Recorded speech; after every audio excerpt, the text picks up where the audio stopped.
Something from him.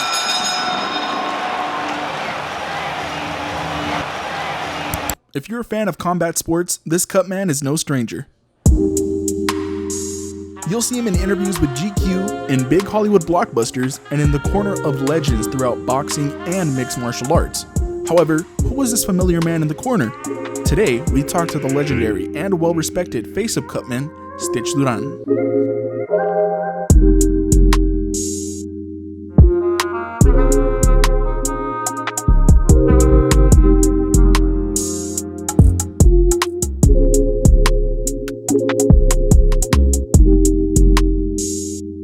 Welcome to Mano a Mano with Diego Esquivel. Today I am joined by one of the most recognizable faces throughout combat sports. His work as a cutman is well respected within the community, and it is with great pleasure to have him on the program, Jacob Stitch Duran. How you doing, sir? Doing good, Diego. Congratulations, man. Look forward to chatting with you. Thank you so much. First, I want to start off by saying thank you for your time coming on the show. And on this Friday, November 10th, 2023, I do want to wish you a happy Veterans Day as you've served in the U.S. Air Force. Well, thank you, man. I appreciate it. Thank you. As I've said, you've become a well-recognized figure in the scene of combat sports, but being a Chicano farm worker, can you share some vivid memories or experiences from your childhood in Planada, California that have significantly shaped your perspective on life and work ethic? That's a good question, man. Yeah, you're right. I grew up as a farm worker, picking tomatoes, peaches, cotton, apricots, grapes, cherries. I tell people, if you ate it, I probably picked it for you, right? But that kept me humble. And everything I got through my parents kept me humble, made me a hard worker, made me help people out. So those are characteristics that I picked up growing up as a young Chicano. We were all struggling. So we all had to help each other. And like before I came down, I stopped at the store to get some stuff and for my family, and it was like $15.06. And I gave the guy $16 and he gave me the dollar back, right? So it wasn't about the money. It was about, just do the right thing. And that's what I told him. I said, it's not about the money. It's about you doing the right thing and little things like that, so that helped chisel my life. And here I am talking to you now. And how would you say your upbringing and values instilled by your parents influence your journey to where you are today? Like you said, doing the right thing, how it influences you today? Oh, 100%. Even, speaking up for the rights of fighters, the UFC let me go because I spoke out about the Reebok deal and, but always trying to help people and trying to do the right things. I've read that you've had a interest at first being involved in baseball growing up. What was the pivotal moment or experience that led you from aspiring to get involved in baseball to becoming involved in combat sports?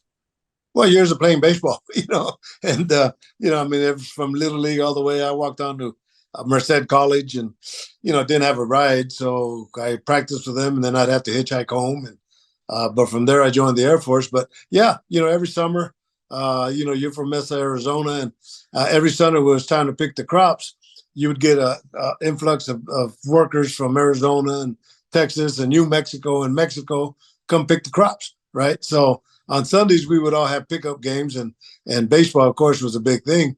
I'd be playing, 13, 14, 15 years old. I'd be playing with men, so I know I had the capabilities and I had the dream, but I just didn't have the finances or the knowledge of how to continue in school with grants and scholarships and all that. So that's why I try to educate the young people that are up and coming so that they take advantage of all these opportunities that are offered to them. Absolutely. And we spoke earlier about your time in the Air Force. How did that time, especially in Thailand, impact your interest in martial arts and boxing? Well, I always told myself, Diego, that when I joined the military, that if I was stationed in the Orient, I'd want to study the martial arts, right? That was during the Bruce Lee era. That's when Bruce Lee was real big. And we're all Bruce Lee fans, right? So they sent me to a place called Thailand, 1974. And, being a young Chicano farm worker, I didn't even know what Thailand was. And this was during the Vietnam War. And we were at the base that had the B-52s. And, they would load them up with bombs and go and drop them in Vietnam and come back. So I saw my first Muay Thai fight, and from there I started training in the martial arts, and gave that whole year, just dedicated myself to it, and got back to the States and got into boxing to improve my hands, and then opened up a school of kickboxing, and that's how I learned to be a cutman. I was a trainer, I was a promoter, I managed the fighters, so I've been through all realms of the game. And you've had experience as a cutman in a multitude of different combat sports. But I want to ask, what is the transition specifically like when you're going into MMA as a cutman? You've worked under kickboxing before, so the kicks are nothing new, but then you get elbows, and that plays a huge role into opening up a lot of damage. So when making that transition, were you prepared for a lot of work on your hands? Good question, very good question. But when I moved to Las Vegas 20 years ago, people didn't know who I was, right? But I had a lot of experience as a cutman, not only as a trainer, but as a cutman in kickboxing because of the elbows and of the knees and of course the kicks and all that. So I had worked as a cutman and worked cuts coming to Vegas, and when I got to Vegas, it was only boxing only, and I'd worked on multiple cuts on one face at a time, and I think my coming out fight was Raul Marquez from Houston, Texas. He fought Keith Mullins. He was defending his IBF middleweight title. And he ended up with 5 cuts here, here, and here. And I kept him in the game, and he ended up defending his title. And that was my coming out party to Vegas. And people were saying, where'd this guy come from? But I had a lot of minor league experience in kickboxing. I guess you could put it that way.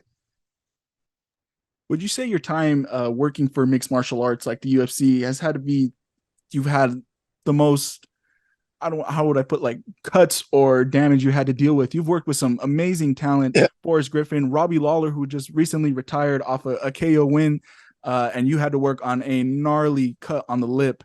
But what was that like working with those martial artists, and especially dealing with some really, really, incredible, some people grimace at the kind of damage they take over there? Oh, yeah. Listen, I just left a meeting earlier before I came here, and I was telling them I worked with the best of the best of the best, and the Randy Coutures. I mean, you name them. Vanderlei Silva, Anderson Silva. Worked with Brock Lesnar, Crow Cop. Worked at Fedor Emelianenko. Worked at every one of them. And yeah, to me, it's a mind blower, because I'm still that little Chicano that grew up as a farm worker, right? But and in doing that, it just lets people know that, hey, listen, if I could do it, anybody could do it, because I'm no different than anybody else. I just had these opportunities and took advantage of them, but I did a lot of work behind it. So it's good questions. Speaking on that experience, what are some of the most significant lessons that you've learned from working with renowned fighters and being a prominent figure in combat sports? Yeah, real good. You can do real good in this game, hey, Diego. Appreciate it. Thank you so much. Very good questions. The first and foremost, these guys, they're modern day gladiators, right? They're all warriors. I mean, badasses. But deep inside, they're all babies. And my job is to take care of the baby, and they know that. So that's something that I've learned through the game. Psychology is a big aspect of what I bring to the table. My job is to relax these fighters because they're going into battle. And if I could be part of their armor and protecting them, then I'm doing my job. But I've been blessed to be doing what I'm doing. It's crazy. And it's gotten to the point where your work has been recognized by Hollywood as well. You've been called to play even yourself on multiple occasions. And watching kind of your appearances in Hollywood, I've noticed it got on to feel like you can appear in some cameos. And then you got on to the point where they give you some lines of dialogue, like in Here Comes the Boom. You have that exchange with Kevin James. And then now it feels like you've become a vital character in the Creed trilogy and being a cornerman for Michael B. Jordan's character. So how has that development been throughout the years, getting to star in some of these Hollywood blockbusters? Bro, it's a mind blower, and my first movie that I did, and to this point, Diego, I've never asked for one job. Shit just happens to me, right? And but the first movie, the day I was leaving RJ Reynolds Tobacco Company, corporate company I worked with for 23 years, I wanted to concentrate on boxing here in Vegas. That day that I was leaving, by the grace of God, I get a call to audition for a movie with Woody Harrelson and Antonio Banderas called Play It to the Bone. And I did, and I got the job, right? And then after that, I did Ocean's 11 when Vladimir Klitschko fought Lennox Lewis when they were robbing the casino. Shortly after that, I worked with Vladimir Klitschko for 8 years, who was the champion of the world, right? Him and his brother Vitaly. Then I did Balboa when Rocky fought his last fight. And then I did the one with Kevin James and Salma Hayek and Henry Winkler. And I'll tell you a little, yeah, you're right. You know, whenever you're in movies and you have lines, you get what they call residuals. And that's some big money that comes in. They call it mailbox money because you never know when it's going to come. But every time they sell it to somebody, they get money off of that. And then we get a piece of that. I didn't have no lines, but I was already thinking I got to say something. But when it was time for me to do my lines with Kevin James, he pulls me aside and he says, Stitch, we got to have you say something. And, you know, I'm playing the pendejo, right? The dummy, right? I said, well, you know, and I thought about this 2 weeks before I even got there, bro.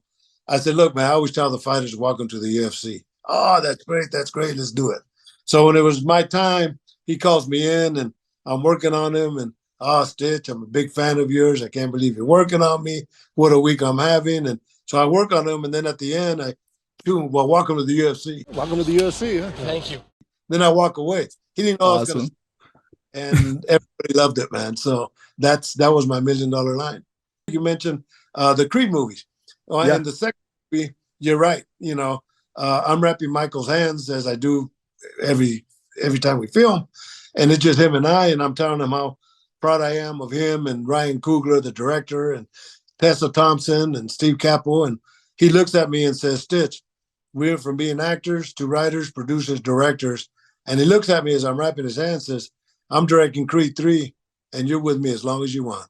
So I'm part of the fixtures. It's amazing. And you've mentioned a lot of really talented names. Like you said, the directors from Ryan Coogler, Stephen Caple Jr., Michael B. Jordan, who made his directorial debut in Creed 3. When you're working on those movies, do you have any suggestions, tips, or tricks for these directors on your role as a cutman? And I do want to point out, I remember seeing that scene in Creed when I was a kid, and I saw your scene in theaters where you're kind of tapping them on the back to give the signal to how many fingers the ref is holding up. Are these kind of like tips or suggestions that you make, or are the screenwriters and directors just really doing their homework? Well, you know, when I did the first one, we're all having dinner in a restaurant, and Ryan Coogler's there with his family, and you know, we're all from Oakland, right? But he's the one that brought me in. But I told him, I said, look, if I see something that's not right, I'm going to bring it up to your attention because you're representing my sport, right? He said, no, Stitch, we want you to, right? But yeah, I've come in as an advisor. I brought in quality people, the referees that are well known, you know, the cutman for Drago, and you know, other people have brought them in for the authenticity. And so yeah, it works both ways. And I know Michael B. Jordan asked me on this last one. He said, Stitch, who should give away the WBC belt?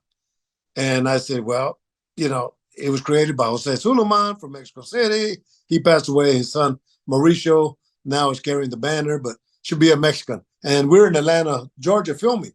And there's only one Mexican guy in the audience about my age, him and his wife. And I got that guy a role in the movie, right? And but the same token, it had to be authentic. Yeah, that does make sense. And you did bring this up earlier about playing Vladimir's cutman in Ocean's 11. And I thought, to my understanding, it's not the first time you met him, but it kind of developed a strong relationship. How did that impact the future of your relationship with both Klitschko brothers from the set of that film? You know, this goes back to December the 12th, 1991, 92, when the Soviet Union first broke. The Ukraine, they had their first professional fights because everything was amateur there.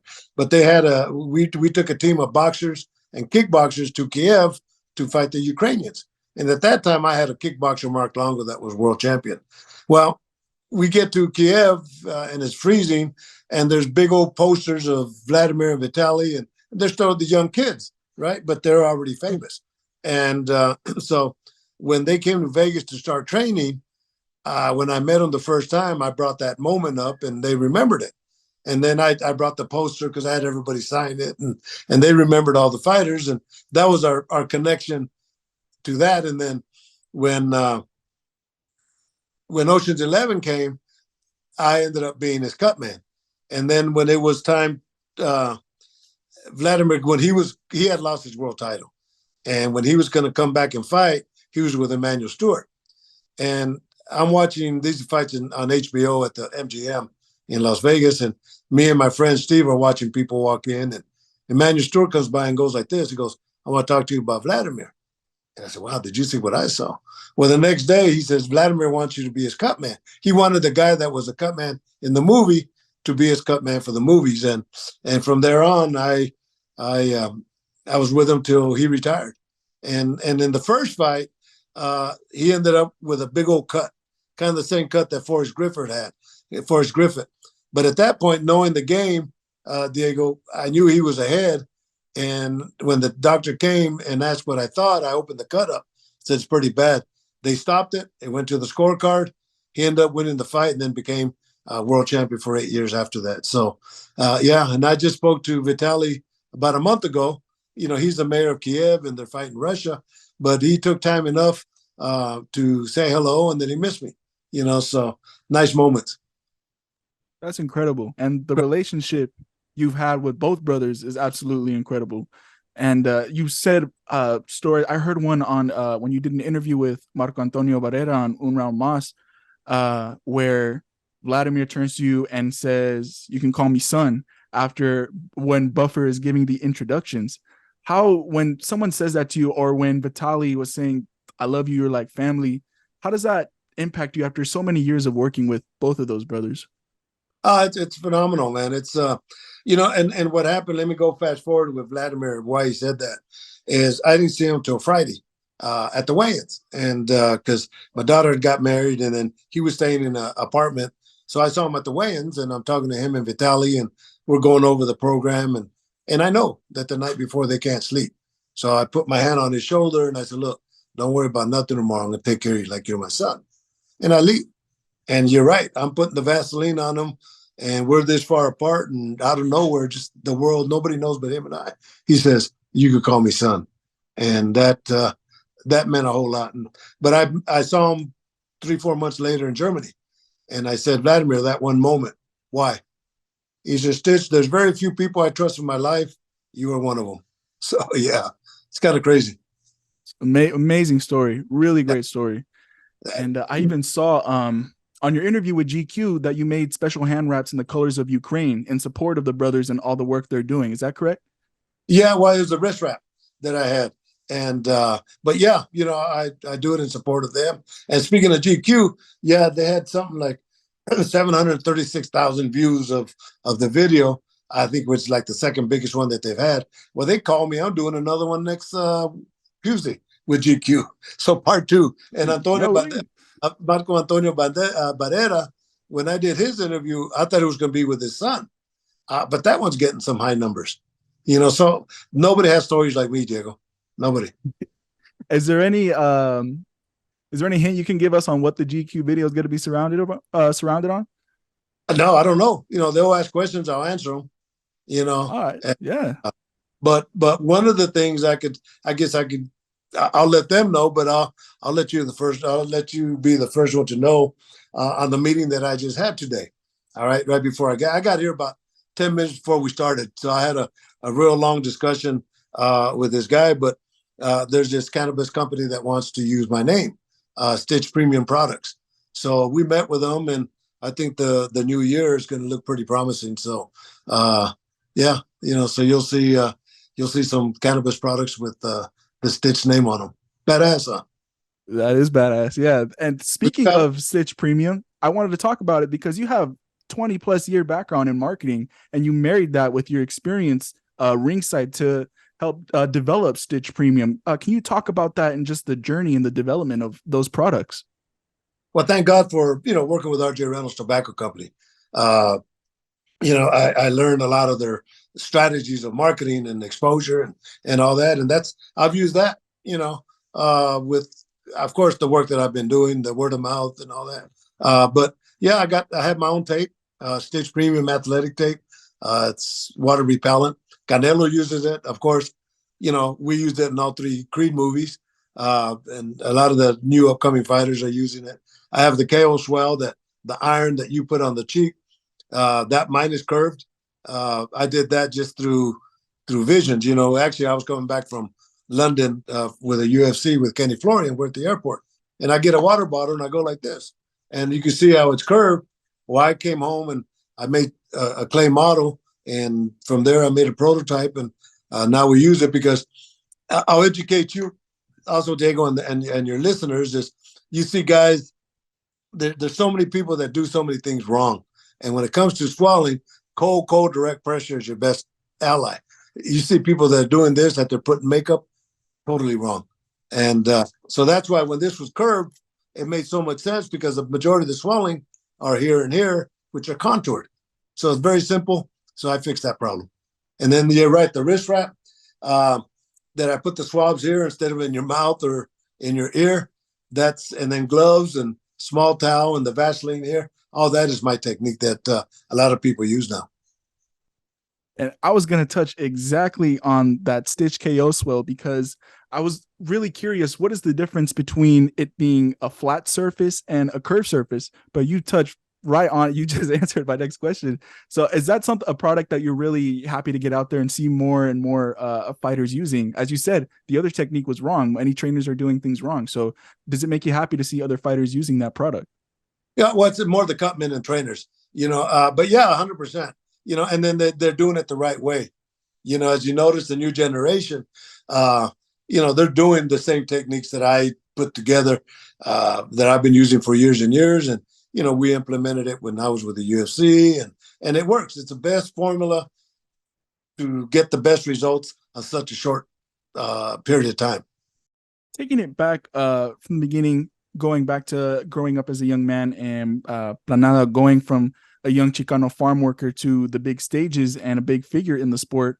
How do you see this representation of Latinos in combat sports and also just the broader media landscape? Well, we're part of the fixtures, especially when it comes to combat sports. Like Marco Antonio Barrera was talking about, we're Mexicanos, we like to fight. We can take the pain, right? And that's pretty much the theory of the Mexican warrior, the Aztec. They're never going to quit. My job is to make sure that if they don't want to quit and they have to, my job is to make sure that they do, but yeah. How do you think your success and just everything impacted the perception of Latino professionals in your field? Well, you know what? If you look at all majority of the cutmen, they're Latinos, and I think Steve Mazzagatti, that used to be a referee, now he's a timekeeper here in Las Vegas for the fights. He said it best about 15 years ago. He said, "Stitch, you revolutionized being a cutman." And so I brought that to the forefront, and now a lot of people are learning that same structure that I put together, and they're using that with their fighters, and it makes me real happy. I tell a lot of young guys, and as your listeners, especially the fighters, I always tell these guys to try to educate them as much as possible. I said, look, if you're looking for a cut man, and if he puts a swab in his mouth or he puts it in his ear, get another cut man. That shit's dirty. Also ask him the medication that we use, the adrenaline chloride 1000 that we put in the swab and we put in the cut. Ask him what it does. And the guy said, oh, it stops the bleeding. Yeah, it stops the bleeding, but why? What are the mechanical functions of the medication that you're applying on a fighter? And if the guy says, oh, it's a coagulant, get another cut man, because he's wrong. It's a vessel constrictor. So as you notice, when I work on a cut, I'll squeeze it first, I'll clean it, and basically all the little veins that you have there, you squeeze them, you take all the blood out, and when you put the swab there, it absorbs into the brain, into the little veins, and it closes them. It's a vessel constrictor. So if a cut man tells you that it's a coagulant, you can laugh at him, say you don't know. Or educate him and tell him Stitch says it's a vessel constrictor. Right. And I was going to ask as well, have you been approached by any young cutmen for advice or any cutmen at all to basically, like you said, get the job done right? I get it every week. I get doctors, paramedics, EMTs, nurses. Everybody wants to be a cutman, Diego. Everybody. They see what I do, right? But they don't know I've been doing this for 35 years. And, it's been maybe the last 10 years that I've been able to do this full time, right? So I tell people, first of all, if you do it for the money, you do it for the wrong reasons. You got to have a passion. But I also tell these people, and here's how I stop a majority of them. is you got to spend hours and days and weeks and months and years in the gym, being a fighter, being with these fighters, understanding them physically, psychologically, learn how to wrap hands as you're doing it, and spending your own money and getting their confidence, and hopefully they'll have you work the corner, wrap their hands, and you go from there. But it doesn't happen overnight. Speaking on that passion, where do you see your future aspirations, both in the world of combat sports and beyond? Education. If I can't go up and down the stairs through mechanical reasons, as long as my mind is still good, I'm going to be educating. I before I moved to Vegas, I've been here 28 years. And at my school of kickboxing, I was learning to be a cutman. And then at that time, it was only boxing, right? So Marvis Frazier, Joe Frazier's son, fought Bone Crusher Smith in Richmond, California. It's when I lived in Oakland. And actually, I had school kickboxing in Fairfield. This guy did a good job on cuts. And I went up to him. I said, look, you did a good job. I'm trying to learn to be a cutman. Can you tell me what you did? He says, fuck you. I'm taking this to my grave and you got to learn like me. And he walked away. I felt about this big. And I've done this interview hundreds of times, Jago. Never mention his name. It's not important. But just let me know I'm not going to be like this guy. Now I go back to Oakland with Andre Ward, and he's gotten famous and I've gotten more popular. Now he forgot, but now him and his son want to take a picture with me, So I'm all right, piece of shit, So yeah, absolutely. Yeah. And I'm sure that your story has inspired so many, not just in the world of combat sports, because I don't believe you have any kind of experience in the medical field. This is something that you've had to learn and build on your own. So right. It's absolutely inspiring what you've done. And I want to thank you so much for coming on the show, finding the time to talk to me today. Is there anything in the near future, any corner, I should say, that you're scheduled to work on coming up? Man, I got from now to the end of the year, I got every weekend booked. I'm working with Shakir Stevenson next week. Let's see. And then I work with Shane Mosley Jr., Robesi, Edisari Lara, supposed to be in Tokyo with Kazuto Aoki, New Year's Eve, and so on and so on and so on, bro. So I've been blessed. Like saying, the new year 2024 is going to be a big year. Just keep working and teaching. Absolutely. And that Shakur Stevenson card next week should be amazing. I cannot wait to see you do your work on there. And I would like to say, as a combat sports fan, it's a pleasure to see you making appearances and doing what you've been so good at for so many years. And I want to say congratulations on all the success, whether it's business with Stitch Premium Products, a cutman, starring in films, your book, From the Field to the Garden, which is a great title, by the way. But I also understand that there's a documentary releasing by the same name. Is that correct? 100%. I would sometimes forget to mention those things, but yeah, I wrote a book, From the Fields to the Garden. The fields being me being a farm worker, and the garden was my goal was to reach Madison Square Garden, the boxing capital of the world. Right, been there and done that. So now they're doing a documentary based on my life. We got Michael B. Jordan, we got Cain Velasquez, we got Javier Mendez, we got Tyson Fury, we got Andre Ward, we got Sean Porter, we got guys I grew up with in the migrant camp, and just the storyline. It's a success story. I know it is, but I always tell people, Diego, I'm taking a bus. You want to get on the bus? Vámonos. Let's go together. And, there's a lot of room on top. So, wish you good luck on your career. You're going to do great. And there's this one guy, Charlie from the UK, where kind of reminds me of you. I did his first interview, right, ever. And now he's flying to Saudi Arabia and doing interviews there. And so he's in the mix. So he's traveling the world as a journalist. So we're no different than anybody else, man. All you need is ganas and be straight and be good at what you do and have a passion. Absolutely. And I appreciate you helping me on this journey. And I wish nothing but the best for you and your future. Thank you for coming on the show. And as Steve Mazzagatti said, you truly revolutionized being a cutman. So thank you for everything you've done for the sport. Thank you for coming on the show, and you have an amazing day. Thank you, Diego. And we'll do it again. Just call me anytime. And I got a shitload of stories, bro. Absolutely. Am I sharing them? Right. So absolutely. All right. Well, good luck then, huh? The All the grind's best. on, I'm just trying to get the bands in. Take man, you know we get the hands in. Throw fists and you know that they landing. We stand out, cause you know we can't stand in. We look good, we ain't ever look stranded. In a cute top down, tunes banging. The YG's outside just standing. Round the corner is a youth trying to bank it. With the bro-